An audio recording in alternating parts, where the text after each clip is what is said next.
வணக்கம் viewers, welcome back. Finally Christopher நோலனோட the Odyssey படம் ரிலீஸ் ஆகிடுச்சு. காலையில் விடுவிடும் படத்துக்கு போனேன். ஆக்சுவலாக இந்த படம் எனக்கு சுத்தமாக ஹைப்பே கிடையாது. ஏன்னா ரீசன் என்னென்னா, படத்தோட ட்ரைலர் பார்க்கும்போது ட்ரைலருக்கு முன்னாடி கொஞ்சமாக ஹைப் இருந்துச்சு. அவர் எப்படி காட்டுவார் பிரம்மாண்டமான, அதாவது கிறிஸ்டோபர் இப்போது தமிழ் டேரக்டர்ஸில் பிரம்மாண்டமாக டேரக்டர்னா இப்படி சங்கன்னு சொல்லி ஒரு காலம் பேசிகிட்டு இருந்தாங்களோ, அதே மாதிரி தான் ஹாலிவுட்டில் பிரம்மாண்டமாக, அதாவது ரியலிஸ்டிக்காக காட்டுறதுலையும் பிரம்மாண்டம் காட்டுறதுலையும் பேர் போன ஒரு டேரக்டர் கிறிஸ்டோபர் நோலன் சொல்லி ஒரு பேர் வாங்கியிருக்காரு. ஆனால் இந்த படத்தோட ட்ரைலர் ரிலீஸ் ஆன உடனே இந்த பத்து மேலே ஹைப் சுத்தமாக எனக்கு இல்லை, மொத்தமாக கொஞ்சம் குறைஞ்சி போச்சு. நான் ஹைப் இல்லாமல் தான் போனேன். என்னதான் காத்திருக்காரு இது இந்த படம் இந்த படத்தில் என்னதான் எடுத்திருக்கா, ஸ்க்ரீன் பிளே மேக்கிங் என்னதான் எடுத்திருக்கான்னு சொல்லி பார்க்கலாம் தான் போனேன். சீரியஸாக எனக்கு சொல்லப்போனால் சுத்தமாக டிசப்பாயிண்ட் ஆகிட்டேன். அந்த அளவுக்கு படம் இருந்துச்சு. இந்த படத்தோட பேசிக் அவுட் என்னன்னா, ட்ரோஜன் வார், அந்த குதிரைக்குள்ள சிலைக்குள்ள போயிட்டு ஒளிஞ்சிக்கிட்டு அதுக்கப்புறமா போற ஜெயிச்சு அந்த நடக்கிற ட்ரோஜன் வாருக்கு அப்புறமா அவர் ஜெர்னியில் என்னென்ன கஷ்டம், அவர் ஜெர்னியில் என்னென்ன சோதனைகளை வருது, அதை எப்படி எதிர்கொள்றாரு, அதை தான் பேசிக் அவுட்லைன். அதான் அந்த கடலில் ஒரு சில வருஷங்கள் ஜூஸ் மூலியமாக லாக் ஆகிட்டு, அப்போ தீவிர சில வருஷங்கள் லாக் ஆகிட்டு அதுக்கப்புறமா வீட்டுக்கு போகிற மாதிரி காட்டுவாங்க. அரசாங்கத்துக்கு போயிட்டு பிச்சைக்காரனை போயிட்டு அவர் எப்படி தன்னோட கிங்காக அங்கே காட்டிக்கிட்டாருன்றதான் கதையை காட்டி அவர் லைஃப்பை முடிச்சுப்பார். இதுதான் பேசிக் கதை. கதையாக பார்க்கும்போது இது பார்க்க பேசிக்காக தான் தோணுது, பேசிக்காக தெரியுது. ஏன்னா எல்லா படத்திலும் கதையும் நம்ம எடுத்து பார்த்தாக்கா பார்க்கறதுக்கு பேசிக்காக தெரியும். ஆனால் அதில் கொடுக்குற ஸ்க்ரீன் பிளே, மேக்கிங்கு, விஷுவல்ஸ், இதுதான் மெயின் மேட்ரு. ரீசன் என்னன்னா, இதுக்கு மேலே நோலனுடைய அந்த ஓப்பன் நம்ம எடுத்துக்கிட்டாங்க, அதுவும் உண்மையான கதை தான்.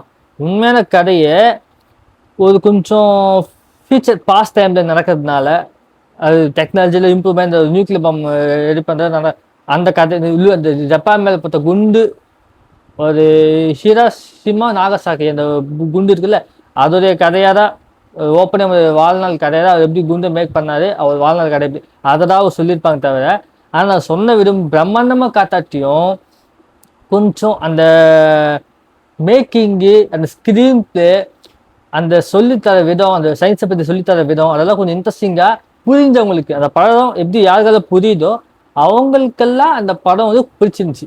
சொல்லப்போனால் எனக்கே கூட இந்த படம் பார்க்கும்போது இங்கிலீஷ் தான் இருந்துச்சு, ஆனால் அவங்க அந்த சயின்ஸை பற்றி சொல்லி தரும்போது ஆர்வமாக கேட்டுட்டு இருந்தேன். பர்சனல் லைஃப்பை தாண்டி சயின்ஸை பற்றி சொல்லும்போது ஆர்வமாக கேட்டுட்டு இருந்தேன்.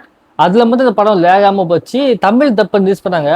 தமிழில் பார்த்ததுக்கப்புறமா சுத்தமாக அந்த படத்தில் லேகே இல்லை. ஏன்னா அந்த படத்தை டைலாக்ஸ் எல்லாமே கொஞ்சம் நல்லா இன்ட்ரெஸ்டிங்காக போச்சு. அவங்க பேசிட்டே தான் இருப்பாங்க 3 மணி நேரமும், ஆனால் இன்ட்ரெஸ்டிங்காக இருக்கும். ஆனால் இந்த படத்தில் எப்படி இருக்குன்னா, ரியல் கதையை தெளிவு எடுக்குன்னு தெரியுது. ஆனால் இந்த படத்தில் ரியல் கதையை தெளிவு எடுத்தாலும் ஃபேண்டசி எலிமெண்ட் இருக்க தான் செய்யும். சொல்லப்போனால் இந்த படம் ஃபேண்டசி, இது ரியல் கதையே கிடையாது. ஏன்னா அங்கே ஜூஸ் ரியலால் இருக்கும். ஜூஸ் கடவுள்னா நம்ம கடவுள் ஃபேண்டசியாக இருப்பார், நேரில் பார்த்துக்க யாரும். அதே மாதிரி தான் பொசைடனோ அட்ரேஸோ இது மாதிரி எந்த கேரக்டருமே நேரில் யாரும் பார்த்துருக்காரு. எல்லாருமே அந்த இயற்கையோட பாகங்களை தான், அவங்க இயற்கையோட பாகங்களை, கடல், மின்னல், இடி, இதெல்லாம் இந்த இயற்கையோட பாகங்களாக தான் கடவுளோட அங்கங்களாக அவங்க வழிபட்டு வராங்க. ஸோ அந்த டைம் இருக்கும்போது இது ஒரு ஃபேண்டஸியும் புரிஞ்சு போச்சு. நீங்கள் ஃபேண்டசி எலிமெண்ட் தொட மாட்டீங்கன்னு தெரியும். நீங்கள் ரியலிஸ்டிக்காக நேச்சுரல் க்ளோஸ் ரியாலிட்டி அந்த மாதிரி எடுப்பீங்க. ஏன்னா நீங்கள் ஓப்பன் அப்படி எடுக்கிறீங்க, பேட்மேன்லேருந்து டெனட்லேருந்து எல்லாமே அப்படி எடுக்கிறீங்க தெரியுது. நீங்கள் அப்படி இருக்கிறது தப்பு கிடையாது, நான் தப்புன்னு சொல்லலை. நீங்கள் எடுங்க க்ளோஸ் ரியாலிட்டி, நல்லா நேச்சுரலாகவே எடுங்க. ரியல் கதை மாதிரி காடுன்னு ரியல் காடாக எப்படி இருப்பாரு ஜூஸு அந்த மாதிரி எடுங்க, பிரச்சனை கிடையாது. ஆனால் பார்க்கும்போது ஒரு பிரம்மாண்டம் ஃபீல் ஆகணும். ஏன்னா எனக்கு ஓப்பனேவாகவும் பொம்பனேமரோ இல்லை இன்டர்ஸ்டெல்லரோ ஏதாவது வந்து க்ளோஸ் டு ரியாலிட்டி தான், உண்மையான விஷயத்த நீங்கள் காட்டுறீங்க. ஆனால் ஒரு பிரம்மாண்டம் இருக்குது. ஆனால் இந்த பற்றி சுத்தமாக பிரம்மாண்ட ஒரு எலிமெண்ட்டே கிடையாது. பிரம்மாண்டத்தை தாண்டி நிறைய பேருக்கு இந்த 300 இந்த ஜாக்ஸ் படம் ஞாபகம் நினைக்கிறேன், வைக்கிங்ஸ் அந்த படம் ஸ்பார்டன் ஒரு கதை, அந்த கதை கிட்ட மாதிரி தான் இருக்கும். அந்த படத்துலையும் ஸ்டார்டிங்லேருந்து போர் தயாராகுவாங்க. டக்குன்னு அதான் எனக்கு சூன்யம் சொல்லுவாங்கல்ல, ஃபியூச்சர் சொன்ன மாதிரி அவங்க வந்துட்டு தப்பாக சொல்லிட்டு இவங்க நம்பிட்டு போயிடுவாங்க. போனதுக்கப்புறமா இவங்க அந்த தப்பான இன்ஃபர்மேஷன் போகிறதுக்கப்புறமா அங்கே அந்த ஜெர்னி நடக்கக்கூடிய கஷ்டம், அவங்க எப்படிலாம் சமாளிக்கிறாங்க, அதெல்லாம் எதுவும் கதையாக சொல்லிப்பாங்க. கிட்டத்தட்ட 2 கடையும் ஒரே சிமிலாரிட்டிஸாக இருக்கும். ஆனால் ஜாக் ஸ்னைடரு அதை கிரவுண்டை காட்டினாலும் அந்த ஒரு மேக்கிங்கு, அந்த ஃபைட் சீன்ஸ், இந்த விஷுவல்ஸ் எல்லாம் கொஞ்சம் ஒரு வேற லெவலில் இருக்கும். ஜாக்சன் அதுவும் படம் எப்பயோ வந்து ஏதாவது 10 15 வருஷத்துக்கு தாக்குனாங்க, அதுக்கு மேலே ஆயிருக்குன்னு எதுவும் தெரியல. ஆனால் அந்த ஜாக்சன் இந்த 300 வந்து அவ்வளோ விஷுவல் எஃபெக்ட்ஸாக அவ்வளோ பிரம்மாண்டமாக அந்த ஃபைட் சீன்ஸ்லாம் பார்க்கறதுக்கு ஒரு மாதிரி சிறுக்க வைக்கிற மாதிரி இருக்கும்.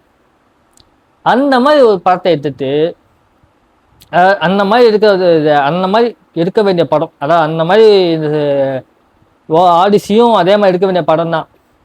ஏன்னா நோலன் கிட்ட என்ன செஞ்சில்ல, நான் ரொம்ப இதாக இருந்தேன். ஆனால் இந்த ட்ரைலர்ல மூச்சு விட்டாரு மொத்த ஐபியும். படத்துக்கு போனேன், சுத்தமாக மூச்சு விட்டாரு. ஸ்டார்டிங் எடுத்தோன்னே ஒத்த கண்ணை ஒத்த கண்ணு அங்கே காட்டுறாங்க சீன். அந்த பெரிய மலை மரமாக ஒருத்தருப்பான், அவனை காட்டுறாங்க. அந்த சீனை பார்க்கறதுக்கு ஒரு மாதிரி ஒரு மிட்ரேஞ்ச் ஒரு 30 மில்லியன் 40 மில்லியன் மாதிரி ஹாலிவுட்ல இந்த ஈவில் இப்போ ரீசெண்டாக ஒரு ரீபூத்தில் வருது லோக்கல், சும்மா கம்மி பட்ஜெட்டில் சும்மா சின்ன ஒரு பட்ஜெட் ஹாரர் ஃபிலிம் மாதிரி அந்த மாதிரி இருக்கு அந்த சீன் பார்க்க. அந்த ஒத்தகனை காட்டினதுலேருந்து அவங்க காட்டில் சுத்ததுலேருந்து எல்லாமே பார்க்கறதுக்கு நீங்கள் பிரம்மாண்டத்தை தாண்டி ஒரு கோட்டையை கூட காட்டல. அவரோட கோட்டையை கூட காட்டாம வெறும் எல்லாம் 4 சந்துக்குள்ளே இருக்கிற மாதிரி இருக்கு. 4 சந்துக்குள்ளேயே வச்சு எல்லாரும் 10 20 பேர் உட்கார வச்சு எடுத்து அந்த ஒத்தக்கனை காட்டுற சீனில் சுத்தம் லோ பட்ஜெட் ஹாரர் ஃபிலிம் மாதிரி தோணுது எனக்கு. ஒரு பெரிய பட்ஜெட் ஃபிலிம் மாதிரி சத்தியமாக தோணவே இல்லை. எந்த இடத்துலையுமே அவங்க பிரம்மாண்டம் அந்த விஷயத்த காட்டவே இல்லை. ஒரு கடலில் ஒரு சூறாவளிமா ஒன்று வரும், அதே கூட ஜஸ்ட் லைக் தட் அந்த மாதிரி மூவ் ஆன போயிட்டாங்க. அதுவும் ஒரு இன்ட்ரெஸ்டிங்காக எந்த சினிமா இன்ட்ரெஸ்டாகவே இல்லை. பாசிட்டிவ் பாயிண்ட்ல ஒரே சினிமா சேர்க்கலாம், கடைசி 40 மினிட்ஸ், அதாவது அவர் எப்படியும் அந்த கடலில் சாபத்தை மீண்டு வந்து அவர் கோட்டைக்கு திரும்பவும் போவார். ஆனால் கிங்கா போகாமல் பிச்சைக்காரனா போவார். அந்த சீன்லேருந்து மொத்தம் கடைசி சீன் வரைக்கும் மட்டும்தான் விறுவிறும் போகுது. அந்த ஒரு 40 மினிட்ஸ் மட்டும்தான் அட்ரினலின் புஷ்ன்றது இருக்கு தவிர படம் ஃபுல்லாக எங்கேயுமே ஒரு அட்ரினலின் புஷ்ஷும் எதுவும் கிடையாது. ஃபுல்லாக போரிங்கு, எங்கேயுமே ஸ்க்ரீன் பிளேவில் ஒரு டென்ஷன். ஆனால் ஒன்று மட்டும் சொல்லிடலாம், கதையை சொல்லிடுறாங்க, என்ன நடந்தது எப்படி நடந்தது அந்த ஒரு விஷயத்த மட்டும் முழுசாக சொல்லிடுறாங்க. அதை தாண்டி ஒரு நோலன் படம் சொல்லி நம்ம எதிர்பார்ப்போம்ல, அது சுத்தமாக இந்த படத்தில் இல்லை. நான் பிக்கஸ்ட் டிசப்பாயிண்ட், ஒரு நோலன் ஃபேனா நான் பிக்கஸ்ட் டிசப்பாயிண்ட் ஆகிட்டேன்.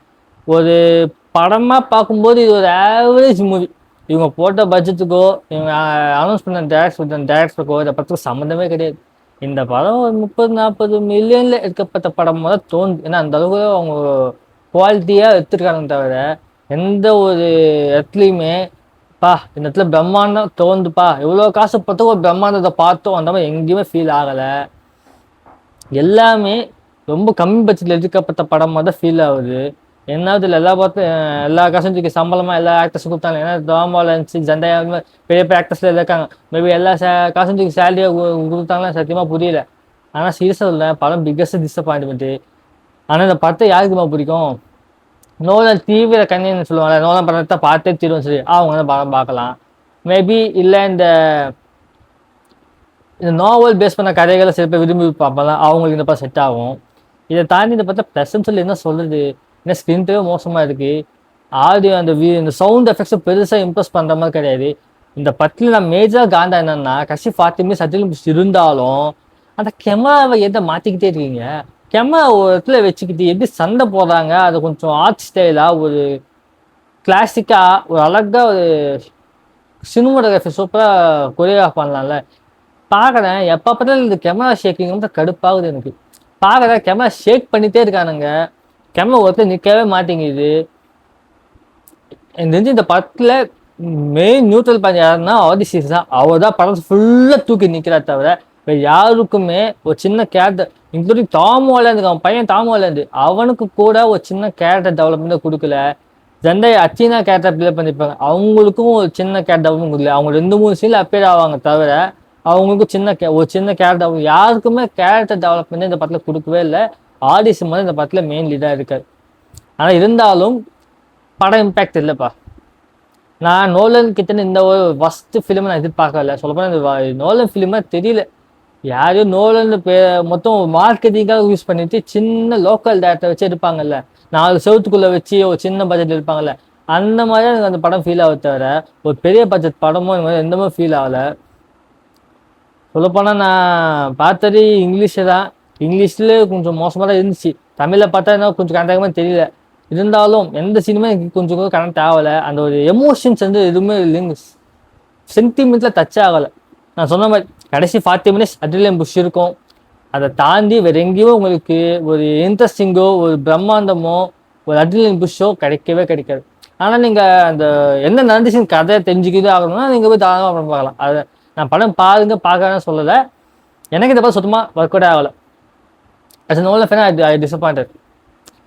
இதை தாண்டி உங்கள் தாட்ஸ் ஏதாவது இருந்துச்சுன்னா கீழே கமெண்ட் பண்ணுங்கள், லைக் பண்ணி தச்சு விடுங்க, சப்ஸ்கிரைப் பண்ணிக்கோங்க. நான் உங்களை அடுத்த மூவி ரிவ்யூவில் சந்திக்கிறேன். அது வரைக்கும் குட் பாய்.